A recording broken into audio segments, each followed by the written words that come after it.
Esses dias eu estava surfando pela internet, vendo as polêmicas globais do nosso mundão e me deparei com uma enxurrada de notícias sobre Hollywood.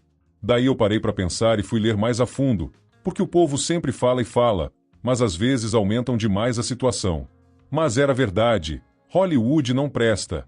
Bom, felizmente hoje eu vim trazer um lado um pouco melhor dessa indústria e mostrar até que ponto os animes influenciaram e tiveram um dedo nas produções americanas.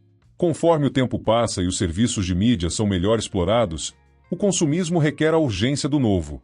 Hollywood é um centro histórico em relação ao entretenimento, porém faz anos que a indústria passa por dificuldades criativas e barreiras na hora de se reinventar. Algo que é natural de se acontecer, devido ao bolo de ideias que previamente foram tentativas de adaptação, fora nosso crescimento em consumo e exigência. Os americanos sempre foram pioneiros em roubar ideias e não foi diferente aqui. O Rei Leão, por exemplo, é uma cópia descarada de um anime feito nos anos 60 chamado Kimba, o Leão Branco, mas isso é um assunto para outro vídeo. O fato é, a indústria tem, e sempre teve influência pelos animes. Ao longo dos anos tivemos diversas inspirações, marcando gerações e conquistando a massa, como em Matrix, que foi fortemente influenciado por Ghost in the Shell. No Limite do Amanhã, interpretado por Tom Cruise. E tem isso aqui também, infelizmente. Nesses casos, eles transformaram as histórias e criaram um universo mais adaptável com a realidade cinematográfica deles, mas usaram as ideias iniciais dos animes e mangás. A pergunta é por quê? Na minha opinião, tem alguns motivos para isso, mas o principal é a quantidade de personagens, categorias, cenários e diferentes mundos que Hollywood e outras indústrias cinematográficas nunca tiveram a iniciativa de explorar. A análise americana em relação ao universo de entretenimento japonês foi precisa. Muitos personagens e plots se encaixariam fácil em seus padrões de mídia. Com apenas um toque hollywoodiano, eles poderiam ter novas ideias e trazer coisas diferentes para seu público. Tendo em vista que os animes e mangás têm muitos consumidores ocidentais, que assistem e acompanham os dois nichos. Depois da indústria americana, pode-se dizer que os japoneses são os maiores em entretenimento, desde as séries animadas a jogos icônicos. Isso fez todos abrirem os olhos para um futuro, onde engrandeceria os dois lados. Bom, talvez nem tanto, né? Attack on Titan. Você não é tão bom assim, é um fracassado. Houve um recente aumento na procura da interpretação nas histórias dos animes e isso se deve à inclusão de novas pessoas, conhecendo a cultura e se integrando na comunidade. Essa junção de dois mundos fez o movimento japonês crescer tanto a ponto da cultura otaku original voltar com força, com as pessoas se interessando mais e mais pelos mistérios e detalhes das obras.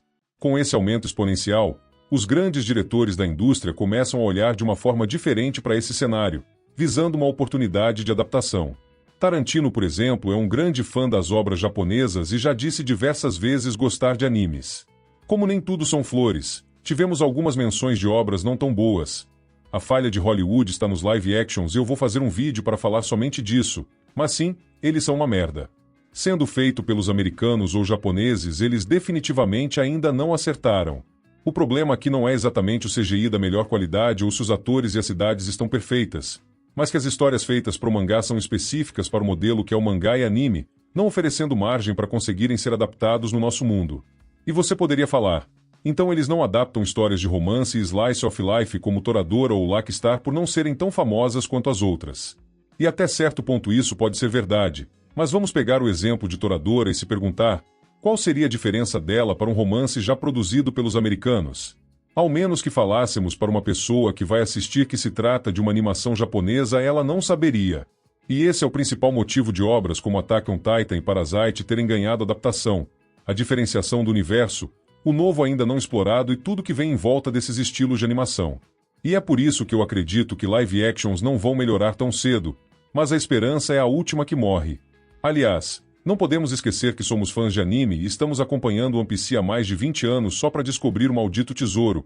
Ou seja, a gente com certeza é um povo que consegue esperar. O que podemos tirar de conclusão é que a influência dos animes em Hollywood é, sem dúvida, uma das mais importantes transformações culturais no cinema contemporâneo.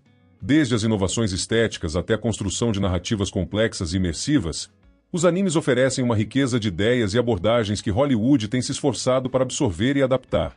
Essa troca de influências, que transcende as fronteiras geográficas e culturais, mostra como as mídias podem se complementar, criando uma nova forma de expressão artística que reflete o globalismo da nossa era. Ao mesmo tempo, o impacto dos animes em Hollywood também serve como um lembrete do poder da cultura pop de transcender fronteiras, conectando pessoas e gerando novas formas de narrativas e entretenimento. À medida que mais animes ganham destaque e sua popularidade continua crescendo, é seguro dizer que essa influência será cada vez mais profunda, criando uma ponte entre o Japão e o Ocidente que promete continuar a moldar o cinema por muitas décadas.